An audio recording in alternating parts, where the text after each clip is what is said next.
Que a graça do Deus que nos salva, o amor do Deus que nos cria e a comunhão do Espírito que nos congrega estejam com todos e todas vocês nesta manhã. Amém. Prezada comunidade, queridos irmãos e irmãs, inicio pedindo desculpas pela minha voz, mas eu estou ainda um pouco gripado. Se eu tiver que tomar uma água aqui, eu peço que vocês me entendam. Existe uma pergunta que nós, em diversas circunstâncias, situações da nossa vida, podemos chegar a fazer, e talvez muitos de vocês já tenham feito, que é aquela pergunta: o que eu fiz para merecer? Quem aqui já se perguntou isso, né? O que eu fiz para merecer isso? Em situações de sofrimento, em situações de dor, quando não compreendemos bem o que está acontecendo, a gente pode chegar nesse lugar e achar que o que está acontecendo conosco é algo que nós merecemos, é algo que nós estamos pagando por ter feito alguma coisa errada. E essa pergunta, o que eu fiz por merecer, ou o que eu fiz para merecer isso, ela tem duas dimensões, dois lados. O primeiro é esse lado pessoal nosso, essa pergunta pela nossa punição, por que isso estaria acontecendo conosco? Talvez nós nos sentindo injustiçados. E a segunda dimensão é que ela tem um lado social. Podemos perguntar se os outros que estão sofrendo talvez estejam pagando pelos seus erros. O que fizeram errado? O que foi que fez para sofrer dessa maneira? E eu trago dois exemplos, um mais contemporâneo. Primeiro, nesse caso de Moçambique, do ciclone que estima-se matou mais de 1.000 pessoas até agora, já contabilizaram mais de 500 mortos, cada dia só cresce esse número. Um evento natural que leva a gente a pensar o que foi que esse povo fez. Tanta gente morrendo, sofrendo, agora abandonado, perigando morrer por doenças decorrentes da situação calamitosa que ficou naquele lugar. Que fizeram para sofrer? Seria uma punição de Deus a estas pessoas? Seria vontade de Deus uma coisa dessas? Como nós podemos compreender tanto sofrimento? Poderíamos pensar que talvez haja alguma responsabilidade nisso, talvez os eventos de mudanças climáticas, que são responsabilidade nossa em certa medida, mas de forma bem direta nós não conseguimos achar quem é culpado, quem é responsável por isso. E aí nós pensamos que talvez eles tenham feito alguma coisa de errado diante de Deus. E tem gente que pensa assim. O segundo exemplo que eu quero dar é o que aconteceu há menos de um ano, está quase completando um aniversário da queda do prédio lá em São Paulo, no Largo de Paissandu, quando 126 famílias ficaram desabrigadas e mais de 40 pessoas morreram. E inclusive atingiu a nossa igreja luterana em São Paulo, aquela queda do prédio. E aí foi um evento em que as pessoas se posicionaram, por vezes, condenando. A culpa é dessas pessoas que invadiram, que entraram sem autorização nesse lugar e, portanto, estão, de certa maneira, pagando pelo que fizeram. Cometeram alguns erros e a morte, o sofrimento e a dor são resultado daquilo que fizeram. Atribui-se a responsabilidade, geralmente, às próprias vítimas, pelo sofrimento que carregam. É o sofrimento uma punição? É a dor da vida algum tipo de punição? Preço a pagar por nossos erros?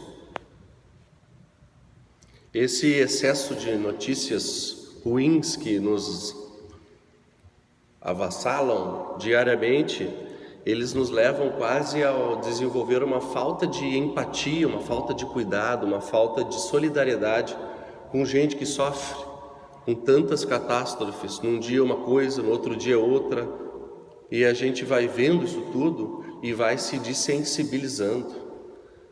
Os mortos de Brumadinho já quase foram esquecidos, já vieram outros casos tantos e nós somos simplesmente lavados por esse universo de notícias que nos desensibilizam.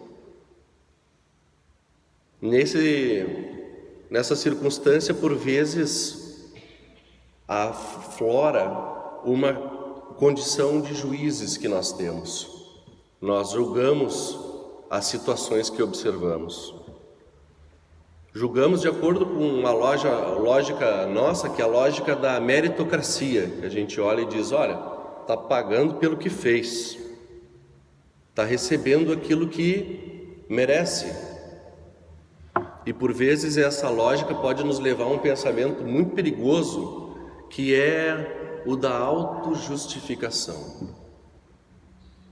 Se o outro sofre porque merece, ou porque está pagando por algo que fez, nós então, se estamos bem na vida, também estamos recebendo o que merecemos. Portanto, nós somos bons diante de Deus. Nós temos colhido coisas boas porque temos feito coisas boas. E isso nos leva ao perigo da autojustificação. Como se nós fôssemos capazes de nos fazer bons diante de Deus.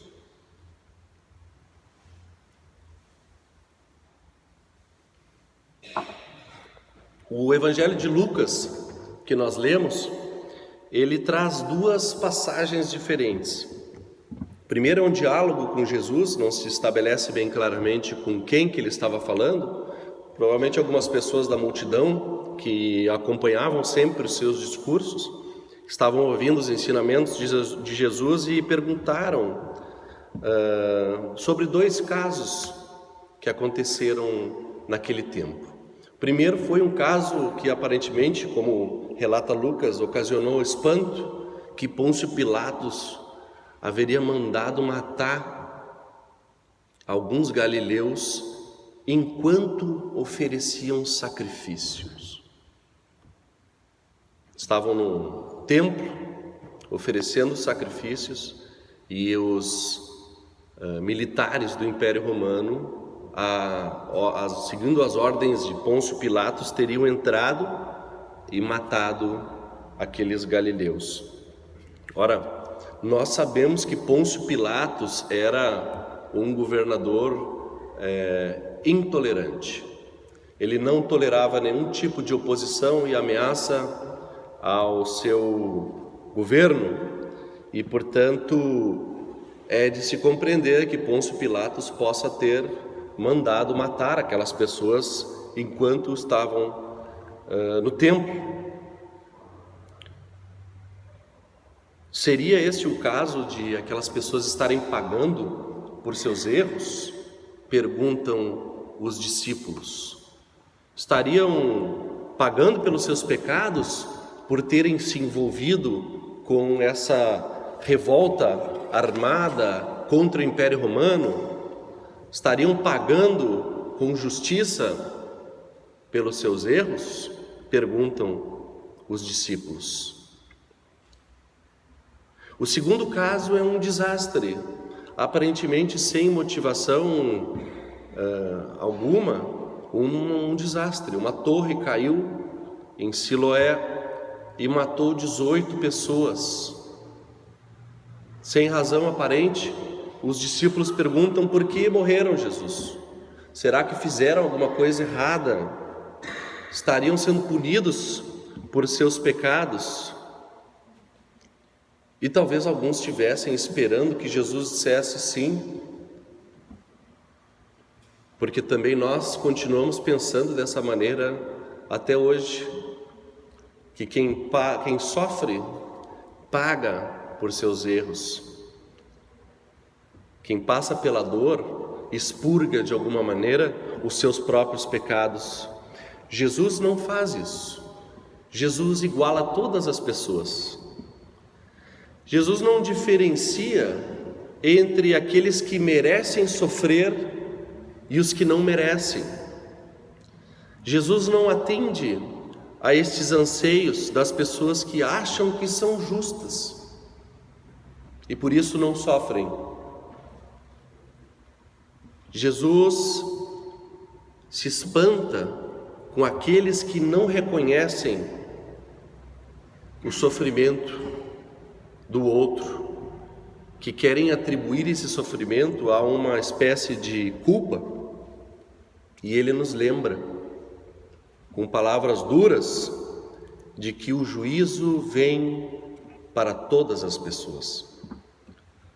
Jesus lembra, todos nós temos que nos arrepender. Todos somos lembrados que diante de Deus, diante da morte, diante do sofrimento, nós somos todos igualados pela nossa condição de pessoas pecadoras, pessoas errôneas, pessoas falhas. Somos falhos, todos erramos na nossa vida e não precisamos pagar pelos nossos erros, como às vezes nós tentamos facilmente explicar. Jesus se choca com a falta de empatia, com a falta de solidariedade daqueles que lhe seguem. Jesus se choca com a tendência dos seus ouvintes de quererem condenar com juízo aqueles que sofrem, como se sofressem por justiça. Jesus não aceita essa lógica que nós usamos. Jesus não aceita a nossa tendência de autojustificação. Jesus não acolhe a nossa lógica da meritocracia. O juízo vem para todos. Nesse tempo de Quaresma, nós nos lembramos do caminho que Jesus trilhou até a cruz. De fato, esse texto se encontra na caminhada de Jesus, descendo da Galileia e indo para Jerusalém, onde ele iria encarar o seu martírio. Na Quaresma nós somos convidados ao arrependimento. Essa palavra que às vezes causa certo espanto, né? A gente já não usa mais tanto essa palavra, porque nós temos uma tendência de achar que a gente não precisa se arrepender de nada. A gente tem que viver confiante nos nossos juízos, tranquilos com as nossas decisões, e se houver algum erro qualquer, então talvez não seja responsabilidade nossa, se o critério for de que nós fazemos aquilo que a gente quer, ao fim e ao cabo. Jesus chama claramente ao arrependimento. A palavra que Jesus apresenta é metanoia, e metanoia significa uma conversão radical, uma mudança radical de caminho, uma virada. O carro está indo em uma direção e nós vamos ter que fazer o retorno. Jesus nos chama para nos confrontarmos conosco mesmo, perceber a nossa responsabilidade. Jesus nos chama ao arrependimento quando a gente caminha para esse caminho fácil de criticar os outros, de condenar os outros, de achar que estão pagando com justiça pelos erros que cometem. E esse caminho de Jesus, que nós também trilhamos durante a Quaresma, ele é o caminho que leva à cruz, lugar onde Jesus se entregou para o perdão dos nossos pecados. É ali que Jesus vai nos acolher a todos como iguais, como pessoas que se arrependem ou que não se arrependem. Todos nós podemos nos arrepender. Todos nós podemos receber de Cristo aquilo que Ele oferece por nós. Ninguém precisa pagar pelos seus próprios pecados. Ninguém precisa expurgar com dor e sofrimento alguma coisa que carregue no peito e no coração e que por vezes faz com que nós pensemos que tudo que nós passamos é nossa responsabilidade. Cristo leva esse nosso sofrimento à cruz, neste caminho da Galileia para Jerusalém. Jesus se oferece como esse trabalhador do campo, como diz na parábola da figueira, esse viticultor que intercede por nós a todo momento, que percebe que a figueira não dá os figos esperados, mas que intercede pelo agricultor e diz: vamos dar mais uma chance para essa figueira. Vamos, quem sabe, adubar um pouquinho essa terra. Vamos amaciar essa terra um pouco. Vamos regar, diz Jesus. Jesus quer trabalhar em nós neste período da Quaresma. Ele quer nos dar uma nova chance. Quer nos dar uma nova chance, intercede por nós diante de Deus, que se apresenta nessa parábola como um juiz cruel, prestes a cortar fora as árvores que não estão dando seus frutos. Jesus recusa pagar o mal com o mal. Jesus recusa pagar o erro com o sofrimento. Por fim, prezada comunidade, eu lembro das palavras de esperança e o anúncio da graça maravilhosa que o profeta Isaías nos faz, que diz: procurem a ajuda de Deus enquanto ainda podem achá-lo. Orem ao Senhor enquanto Ele está perto. Que as pessoas perversas mudem sua maneira de viver e abandonem seus maus pensamentos. Voltem para o Senhor, nosso Deus, pois Ele tem compaixão e perdoa completamente. E a paz de Deus, que excede todo o nosso entendimento, guardará os nossos corações e mentes em Cristo Jesus. Amém.